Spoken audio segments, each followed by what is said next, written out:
zamannya Pak Jokowi kan ingin diperbaiki adalah birokrasi. Ya. Nah sementara ini semakin banyak, semakin gemuk. Jadi dengan menteri yang begitu besar, ya begitu lebar ininya. Jadi ini akan memunculkan kekhawatiran justru birokrasi kita makin repot. Dan Jokowi kan salah satu yang ingin diperbaiki adalah menata birokrasi kan. Makanya disebut ada reformasi birokrasi. Nah justru ini kok antitesis yang kemudian muncul itu.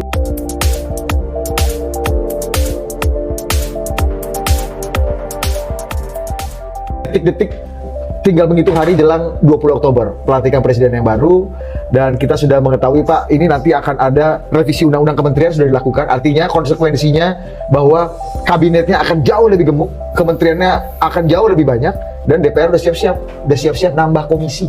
Artinya kementeriannya hampir pasti akan lebih banyak. Nah ini terutama dalam postur dan portofolio ekonomi nih Pak Peter, melihatnya gimana Pak? Dari gosip nama-nama yang beredar, jumlah yang semakin gemuk, Pak Peter ada perspektif nggak? Gosipnya sih udah beredar, listnya udah beredar. Udah beredar ya? Walaupun listnya beda-beda sih, tapi beda-beda tipis lah ya. Main course-nya sama lah, main course-nya. Main course-nya sama, nama-namanya ya ada yang muncul, ada yang enggak, tapi secara keseluruhan sih sama ya. Intinya adalah memang menterinya akan jadi lebih banyak. Ya untungnya di list itu Wamen nggak muncul nih, Gus Ipan. Ya, coba kalau Wamennya muncul, ini balik ke orde lama bisa. Jadi kita kasih nama kabinet 100 menteri nih. Ya, kan kalau menterinya aja 40-an, wamennya 50-an, berarti kan hampir 100. Betul. Ya, sama-sama menjabat menteri kan? Ya. Menteri dan wamen. Ya. Nah, untungnya itu enggak ya. Di list memang hanya menteri. Sehingga kalau menteri ya masih tetap ramping ya, masih sekitar 40-an. Ya. Tahu nggak yang paling pusing siapa? Ya. Pertama yang paling pusing. Siapa Gus? Polisi. Kok gitu? Kan sibuk ngurusin patwalnya. Oh iya benar-benar. Karena menteri dan wamen semua dapat ya. Patwal. Iya benar. Nyiung-nyiung ini harus lebih banyak nih. Nyiung-nyiung lebih banyak. Penugasan patwal di ini ya. Ini kayak orang baru. Apa? Gus Ipan. Yang repot bukan polisi, kita. Akan lebih sering lagi kita suruh berhenti ke potong jalan. Betul. Kalau dia sih enak-enak aja ya, makin jalan makin lolos. Dari momen ini, abang ini menteri apa bukan? Iya. Bahkan ada sempat kata-kata ya, karena saking banyaknya dan gemuknya, ada orang yang bergelut di dalam ini Pak Peter. Bilangnya ini nanti Pemain gak nih? pemain menteri rasa dirjen atau dirjen rasa menteri. Gimana Pak Peter lihat? Nah ini yang jelas kan kita perspektif ekonomi kan. Ini gue tanya ke pemain ya. sebenarnya yang saya khawatirkan itulah respon pasarnya nanti negatif. Ya, karena bagaimanapun perubahan nomenklatur itu repot, ya, membebani, ya, itu pasti akan berdampak terhadap jalannya. Ya kita ini kan salah satu yang ingin dulu zamannya Pak Jokowi kan ingin diperbaiki adalah birokrasi. Ya. Nah sementara ini semakin banyak, semakin gemuk. Khawatirnya adalah Jangan lihat saya Pak. ada yang Siapa? Lihatin dulu. tersungking ini. Jadi dengan menteri yang begitu besar ya, begitu lebar ininya. Jadi ini akan memunculkan kekhawatiran justru birokrasi kita makin repot nanti. Ya kekhawatiran ya. Walaupun saya sempat ngobrol juga dengan teman-teman yang mengatakan enggak, nanti birokrasinya di dalam menterinya yang akan ditata agar supaya birokrasi menjadi lebih baik. Tetapi tetap saja pasar akan melihat dari struktur kementerian yang begitu besar itu yang akan terbayang birokrasi akan semakin ribet. Ya justru ini bagi pasar tidak kondusif ya. Khawatirnya itu yang akan dibaca dulu ya sama pasar. Tapi ini baru dugaan saya ya, kekhawatiran saya mungkin. Tapi kita lihat aja nanti ketika diumumkan seperti apa pasar akan merespon. Ya. Nah, kekhawatiran saya tapi sejauh ini adalah besarnya atau pelebaran dari kementerian yang terlalu ya bahkan saya sebutkan dari kementerian 100 menteri tadi itu bisa berdampak negatif. Karena bagi pasar itu birokrasi yang jelimet adalah musuh ekonomi yang efisien ya Pak, ekonomi yang sehat ya. Iya, selama ini kan itu musuh kita, dan di zamannya Jokowi kan salah satu yang ingin diperbaiki adalah menata birokrasi kan, makanya disebut ada reformasi birokrasi. Nah justru ini kok antitesis yang kemudian muncul gitu. Minimal dari gosip-gosip yang beredar. Iya, ya, kekhawatirannya, tapi ya mungkin Gus Ipang yang lebih tahu struktur menteri yang baru seperti apa. Perspektif pemain nih. Ya. Iya, ampun. Gimana, Kita sih enggak lah. Saya juga sama karena kita juga nggak terlibat di dalam. Saya nggak di tim transisi atau di tim pakar. Tapi ya memang sama. Kita nggak dengarnya. Gus Ipang kan di lapangan banteng selama ini di kantor kan. Ya, tapi kan bukan di SCBD. Ya, kalau saya cuma menggarisbawahi gini, bahwa kan tempatnya tim pakar kan di situ di Niaga itu. Iya. Nah, terus kalau ini belajar dari 5 tahun yang lalu, waktu itu kan bikin Backcraft ya. Nah karena dengar ceritanya Kang Triawan membuat Backcraft tuh membutuhkan waktu sampai 1,5 tahun sendiri, 1 sampai 1,5 tahun. Memang nggak mudah. Jadi pertama nyari orang ya. Pertama bikin nomenklaturnya dulu. Ya. Jadi, ini ada salah satu kawan yang sudah tanda tangan fakta integritas untuk salah satu jabatan baru, itu juga kontak, Mas, tolong dong bantu bikinin ini segala macam. Ya, aku bilang ya saya bukan orang birokrasi, saya nggak ngerti anggaran, tapi ya dia sudah mulai buat itu. Artinya membuat itu tuh nggak gampang. Pertama mesti bolak-balik dulu kan, mesti dari Kemenpan juga kan. Ya, Nah, kuncinya di Pan RB ini ya. kali Pan RB. Nah terus udah gitu kan ngomong anggaran juga, nyari orang-orangnya pas atau enggak di situ. Nah terus kan mereka juga mesti bikin apa namanya rencana jangka pendek sama jangka panjangnya seperti apa. Butuh waktu antara 1 tahun sampai 1,5 tahun. Nah, 1 tahun itu yang paling cepat. Jadi ya mudah-mudahan bisa sesuai dengan rencana kalau saya lihatnya. Itu yang Kalau janji Pak Prabowo dan beberapa elit partai Gerindra gitu misalnya yang Ya. ingin katanya Pak Prabowo ingin mewujudkan zakon kabinet nanti di pemerintahannya. Menurut Gus Ipang ini zakon seperti apa yang ada di bayangan Pak Prabowo dan zakon seperti apa yang ada di perspektif kita semua gitu? menurut saya Pak Prabowo ini pasti sudah berhitung banyak ya tentang siapapun yang akan ditaruh di situ. Nah, pun kalau akan di partai orang partai, karena kan kelihatannya sekarang akan mengakomodir banyak partai. Nah, partai pun mungkin akan dipilih orang-orang yang memang profesional di bidang tersebut untuk mengisi poin-poin itu, posisi-posisi tersebut. Nah, ini yang kita akan lihat ke depan. Tapi sekali lagi di fakta integritasnya yang teman-teman pada cerita tanda tangan untuk posisi tertentu ya, atau kementerian lain. Jadi memang masih ada space room untuk perubahan di situ.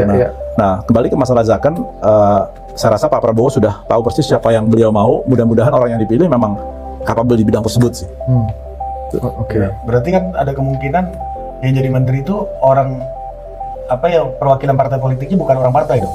Ada. Jadi Oh, menterinya perwakilan partai politik tapi profesional. Bukan orang partai. orang partai ya, ada atau profesional yang dipartaikan. Atau profesional yang terafiliasi sama partai.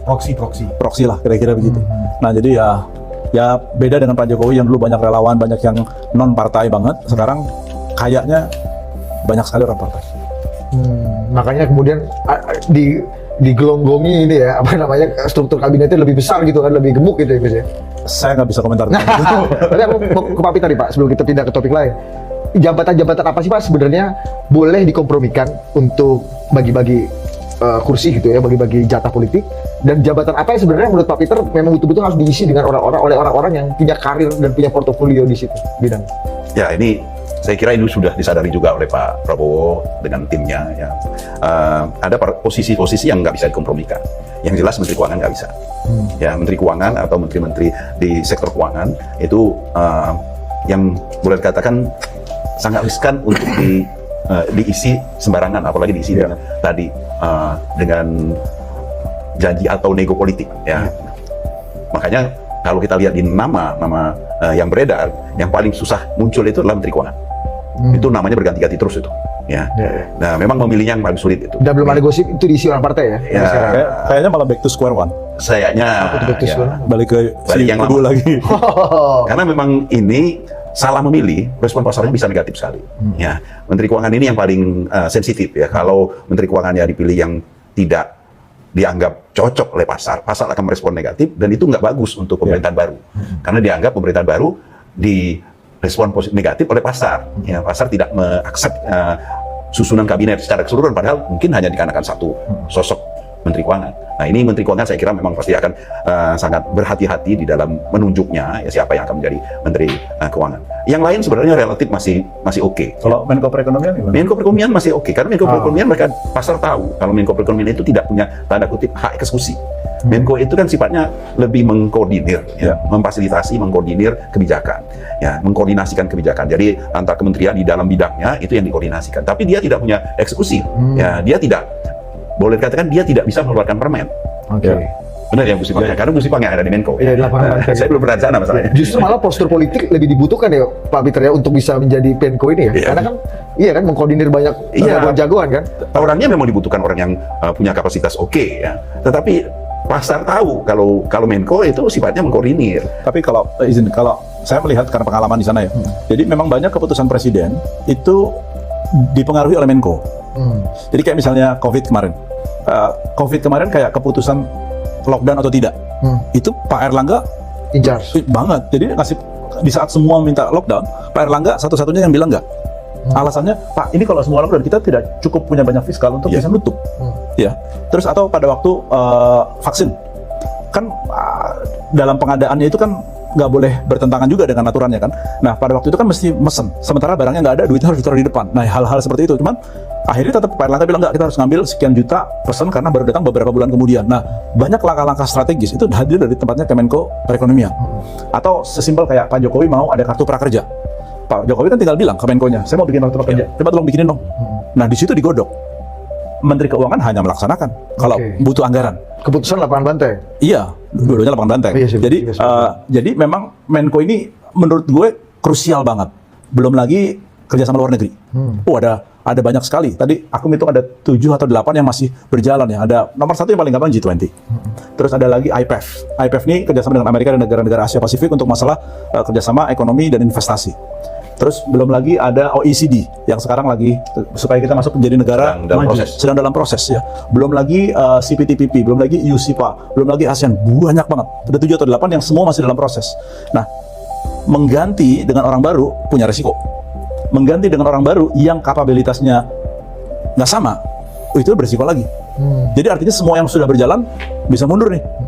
Nah itu aku kekhawatirannya lebih ke arah situ sih. Karena kan leadership ya di sini yang dipentingkan adalah betul Menteri Keuangannya, kasirnya ada di situ, tapi tetap yang godok adanya di atas ini, di lapangan banteng ini. Nah itu menurut gue dari pengalaman di Menko Perekonomian, Gus, kan ini 5 tahun terakhir Menko Perekonomian kita orang politik, ketua umum partai. kebetulan orang politik. Nah, ini lebih menguntungkan nggak untuk menggolkan banyak agenda-agenda presiden, visi aksi Jokowi selama 5-10 tahun terakhir ini, Gus? Keuntungannya kalau orang politik adalah dia punya kaki tangan di DPR. Artinya beberapa keputusan kayak kemarin masalah Undang-Undang Cipta Kerja aja. Itu semua kan dikasih ke Menko Perekonomian untuk suruh bikin itu. Nah kan otomatis kaki tangan yang di DPR yang bekerja untuk menggodok supaya itu disahkan.